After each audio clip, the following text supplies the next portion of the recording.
Yeah, So being unpredictable is a big advantage for them. So we're seeing them pick up the map. Once again, the reminder of the format. This is a 2-game series, meaning yes, ties can be possible.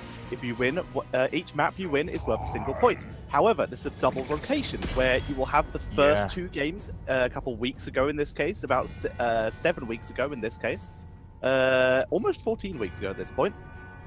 And looped back, but once you loop back round, any maps that have been banned or picked in the first rotation cannot be picked in the second rotation. So overall, 6 maps will have been played or banned from the 9-map pool. Yeah, and that, of course, leads to ultimately a greater map diversity instead of the teams falling back onto the same battlegrounds over and over again between round 1 and round 2. And since this is a double round-robin system, teams face each other at least twice per phase, and as Tetra said, it's basically cool to see other maps pop up as well. We saw plenty of Braxis holdout up to this point. We saw a little bit of Volskaya here and there as well, so not too shabby. I like the system quite a bit, and already we're starting into this draft, and the teams are not messing around. They're not losing any time here. We see the Varian as a first pick, and the Tychus as a follow-up here for Soa after Garrosh was picked for CE. Keep in mind, guys, that Phoenix, of course, is allowed this time in HGC China, so after seeing the Protoss rise and pop up in other regions as well, it is now time for China to basically show us what they can do on the newest hero. It's also going to be the release patch, if I'm not mistaken, so no nerfed Phoenix up to this point. Will it? Or is it? Do you think it's live? I would assume it's live. There's no new hero releases, and it's I not know that it was Phoenix released in the other regions, though. Oh, then probably, yeah, probably Phoenix release. We can ask our production crew, I guess. We shall. But yeah, currently over the last weekend, 3 teams were able to come out of it with a 100% win rate on Phoenix. Sixth Sense, which is the Latin America team from the Copa America, Simplicity from the United States region, and KSV Black from the South Korean region. Those were all able to come out with a 100% win rate on Phoenix. The rest of the teams were less successful, with the next highest win rate being Bring It On, who I also believe is from Latin America, but I might be wrong. Yeah. And then Tricked Esport and LFM, both with 50%. Everyone else is like 33, 25, and in one case, in the form of No Tomorrow, 0% win rate. Yeah, Phoenix, you know, we had high expectations for him after having such a tremendous impact in Hero League and Team League, where he's almost immediately constantly banned. We thought that, you know, pro teams across the globe would basically fight for Phoenix or fight over Phoenix, who would get to pick it, who would get to ban it. But up to this point, in most regions, with the exception of Korea, I think, you know, the results were mixed at best. And I have to say that with the exception of Nick for Team Method in Europe and Rich for KSV Black in Korea, I have yet to see a Phoenix player that really, you know, convinces me and sells me on the hero, because up to this point, for me, only Nick and Rich were able to execute to the fullest and get good results with it. I will absolutely agree with you there and give you that in full. But we do now see, with Sonya and Stukov on the board, the Cassia removed, very interestingly, by Soa. Once again, we still have this issue of China potentially putting a little bit too much priority onto that Cassia. But here we have Rhaegar and Malthael. Even more percentage damage. The potential for percentage damage from Varian, we already know that everyone else on that team can do percentage damage. But now, somehow, Hanzo has managed to slip through the draft all the way up to this point, as has Phoenix. Neither one so far getting picked up. Phoenix would have been potentially risky for CE, which is why Varian's so highly picked here for starters. Varian is actually pretty decent versus Garrosh. He can either do percentage damage or shield bursting, which shields are a very good combo with Garrosh, so you have that preemptive counter. And of course, taunting Garrosh prevents him from throwing your team. So Varian is already good, and of course is a preemptive counter to Phoenix due to the shield, the Shattering Throw. Exactly. The Shattering Throw is a very powerful talent against Phoenix, but of course there are other shielding capabilities, especially for Garrosh here as well. That's the cool thing about Varian right now. He's really clawed his way back into the competitive meta. Even when your team doesn't necessarily have the greatest of blow-up potential, you can still pick him in almost any situation these days, simply due to the fact that he has this early mid-game power spike with that level 4 taunt and the lockdown he provides. And Soa in particular in China has been running the solo tank Varian multiple times to actually pretty decent result up to this point. So now we're going to have a battle of the taunts here. Garrosh against variant, who's going to be more successful in the battleground, remains to be seen. I think we're going to Infernal Shrines if my memory doesn't cheat on me. So you're correct. That was our first battleground. Variant, of course, on Infernal Shrines has a little special trick that he offers at level 13. No, it was 7, sorry. At level 7, he could go for the Victory Rush. And that, of course, provides him with excellent self-sustain near the shrine area. When the little skeletons spawn, they count as monsters. Monsters will reduce the cooldown of Victory Rush, and so on and so forth. He's a pretty resilient, a pretty self-sustaining warrior, and much harder to take down in the early games than many people would think. That's correct. He is very difficult to deal with these days, and especially on those shrine fights can be incredibly good. Even if he goes for Lionheart, it works on everything that Q hits. Even though it's more healing on heroes, you can still get a really significant amount of healing if you are left uncontested for a while or aren't bursted down. Yeah, basically all 3 level 7 talents saw play in competitive. We saw the second win come in the European Open Division, for example, when Team Granite Gaming, Raid Boss in particular, was running the variant. He almost exclusively picked that talent. I tried it out myself as well, and I found it to be very rewarding as well. But as you said, mostly Victory Rush or Lionheart are picked in the other regions, in the other leagues up to this point, right? So let's talk a little bit more about CE's draft here. I think Wynn's Garage is one of the most fearsome in the league, so he's definitely going to feel very happy about his picks there. Do you think that the overall drafting from CE is, catering towards their needs and preferences? I think this is about as a CE draft as we could get. They've literally just ignored any changes in the meta right now, and have gone for what we would have seen last week, or the week before, or maybe even the week before that. Very comfortable. It's just in a different order. Garrosh first, and somehow Hanzo right down the bottom. Yep. But they've got Stukov, they've got Junkrat, they've got that sieging capability. Great solo laner for Zuyu. Fantastic tank for Wind. This is about as CE a draft as they could get, but it's the kind of draft that they sometimes lose with, as opposed to the drafting where they sometimes just go all in on a dominant style and don't win that way instead. Exactly. With that being said, though, guys, we're diving right into the action here in Game 1 between CE and SOA on Infernal Shrines. On the left-hand side, we have the current #1 spot in China. CE with a Luful on Hanzo, Wind on Garrosh, 365 on Stukov, KTY plays his Junkrat, and Zuyu on Sonya. And on the right-hand side, it is start over again with Faye on Zeratul, Uncle G on Rhaegar, TY on the Malthael, Klong on Varian, and Sorry is playing Tychus. Yeah, so TY once again on the Rhaegar. He's been... Oh no, never mind. They switched roles back. Uncle G back on the Rhaegar, so he's back on the support. TY plays Assassin again. Interesting. Cleave Zeratul and a Lion's Maw Varian. Starting off pretty simple. And the extra rotational ability from Rhaegar and Malthael on a Pale Horse and Wolf Run. Yep, so they're going to be pretty swift on their respective mounts. On the Pale Horse has actually become the go-to in many regions up to this point, which is really cool to see. And that, of course, becomes particularly handy when you just want to be a little bit more greedy in lane as a solo laner, Malthael, only to arrive still in the nick of time because of your increased mount speed.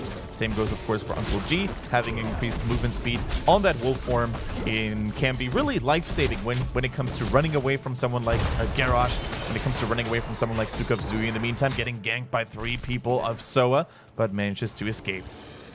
Kendrick back in our day, you used to just be able to take artifacts to gain mount extra speed.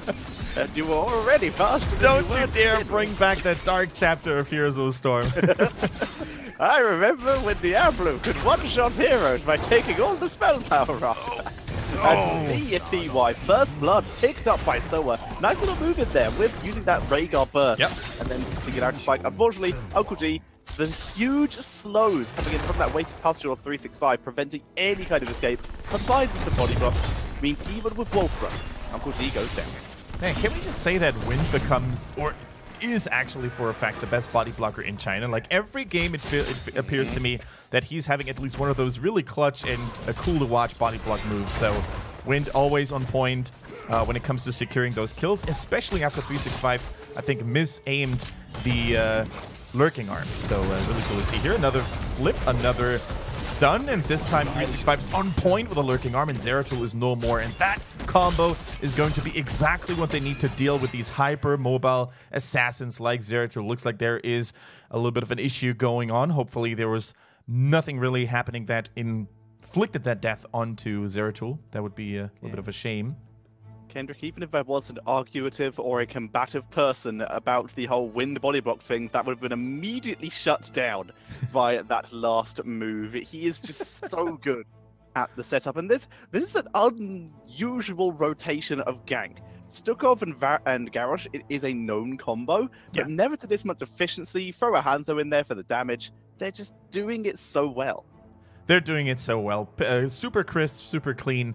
And this is definitely going to be something for the other teams at the midseason brawl to be on the lookout for. I mean, at the Eastern Clash, we heard some of the Korean teams say, you know, against CE, if we happen to play against them, we definitely want to ban the Garrosh or take it away from Wind because he's just so damn good in that hero. So across or even beyond the borders of China, Wind's Garrosh play has found a lot of... you know, a lot of people who admire it. So, yeah, at the midseason brawl, you better take it away or ban it altogether because Wind is going to get you. We are just running on the assumption that they're going to midseason brawl at this point. It wouldn't be surprising. It would be an incredible upset at this point for CE to basically lose over 2/3 of their games this week and then have SPT just only 2-0 when SPT have been looking a little shaky. Considering that on the one day we weren't casting last week, the first day games, SPT, while we're in this little pause gap, SPT went 1-1 versus RPG. RPG continuing to take any kind of prediction-based ability and just chuck it out the window. RPG is just insane. They prove to be the most wonky yet tenacious team that we have in the league, right? No team is safe to take a 2-0 home against RPG, despite the fact that RPG themselves haven't been able to win a single game 2-0. All they were able to do up to this point, after I don't know how many days we had, was in 1-1. And sometimes they have the craziest holes, the sickest turnarounds, the most marvelous of comebacks, but for some miraculous reason, they always seem to make it somehow. And that is the reason why they're actually not positioning themselves too badly in the overall rankings, right? They must be like 6th or 5th. What is their current status right now? Tied 6th. Tied 6th, okay. Yes, the fact is, you mentioned they haven't won a single game. They have tied 7 series and lost 4. That's crazy.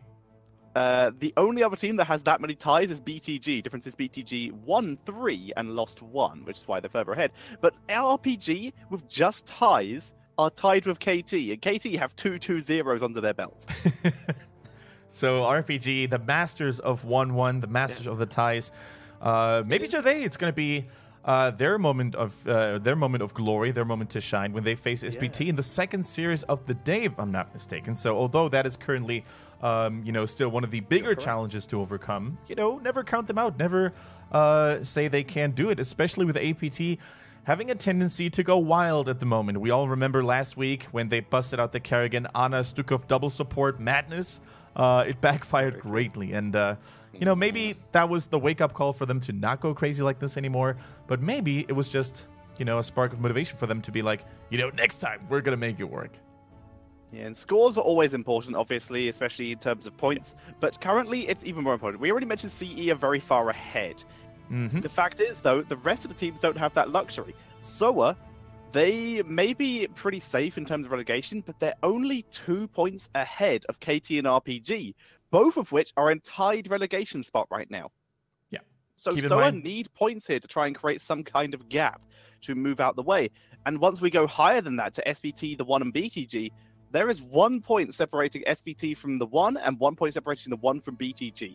There is such 2 hugely close clumps of teams, and then just CE sitting at the top, and then Sunny Lion sort of sitting in the middle. Like, if I had to break it down, it would break it to 4, with CE at the top, SPT the 1, BTG in sort of the upper bracket, SOA slap bang in the middle for some reason, and then KT, RPG, and sort of Sunny Lion down at the lower bit. Yeah, and keep in mind, although we have our differences or different aspects in HGC China compared to the other major regions, we still, of course, have the relegation. We still have the crucible for open division teams in China to make it into the league. That has happened multiple times, actually, in China compared to other regions, with the exception of Europe, maybe. I would actually say NA is probably the most stable regions in terms of keeping their teams in HGC Pro Division, right? In Europe, we've had a lot of changes. In Korea, we've had a bunch of them. I can't think of too many team changes in NA, though. There have actually been several, and I'm going to disagree with you in this case due to the fact that NA is the only region that outside of China that has had to replace teams from the open division due to players disconnecting. Not disconnecting, due to teams disbanding. No other region has done that. Yeah. Varian is dead, by the way. And that has no timer on his face, strangely enough. Yeah, so maybe that has something to do with the players just reconnecting. Please don't tell us there's going to be another UI thing going on, because as far as I'm aware, we still don't have heroic ability cooldowns. So we're just gonna try our best to estimate the cooldowns manually. I blame. Let's see him come back. Oh, he's still a bot. They've used their force time. Ooh. Huh. Are you sure? Well, oh yeah, because it doesn't have the SOA tag, right? Exactly. It doesn't have the SOA tag. The name is in Chinese. For those who don't know, the way the HGC ruling works is when anytime a team can call for a pause. This is usually for DCs and stuff like that. You then have a set pause time. I believe it's like 10-15 minutes per team, per matchup that they're in. They might die here if he's not careful. No, so not able to catch up in time. But they have that pool. Once that pool is finished, a team has the option to continue. But look at that, CE actually cleaning house here. Malthael getting taken down as a retaliation kill after Sonya had been surrounded and ganked by multiple SOA members. As a result, we still see SOA with a slight experience disadvantage. CE was able to soak a little bit more efficiently, but here we see a nice dodge by Alufal, using his natural agility over the wall. Very nice indeed, as Lufal pings a little bit of damage onto Faye as well with that explosive arrow. As KTY does actually also take a little bit of damage. Sorry, also throws a grenade and takes a mine for his trouble.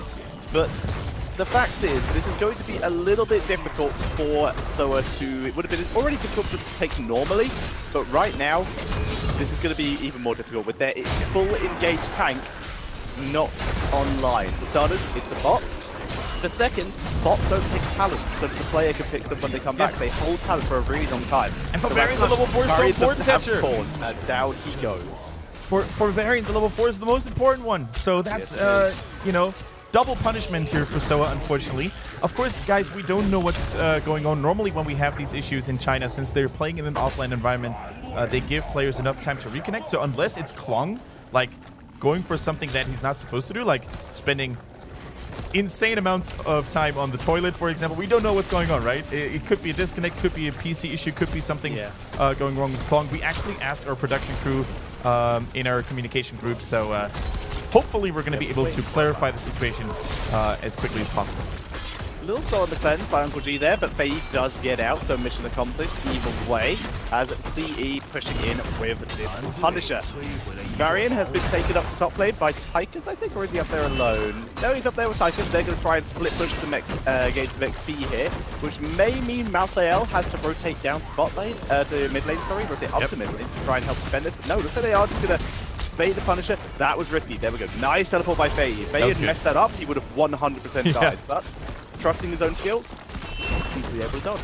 It looks like at this point in time, SOA is fully aware that with, of course, the disadvantages they have to face, there's no way they can defend this keep without falling back even further, and CE is currently using this to the fullest. They're trying to capitalize on the disadvantage of their opponents. They're going straight up for the core at 5 minutes and 54.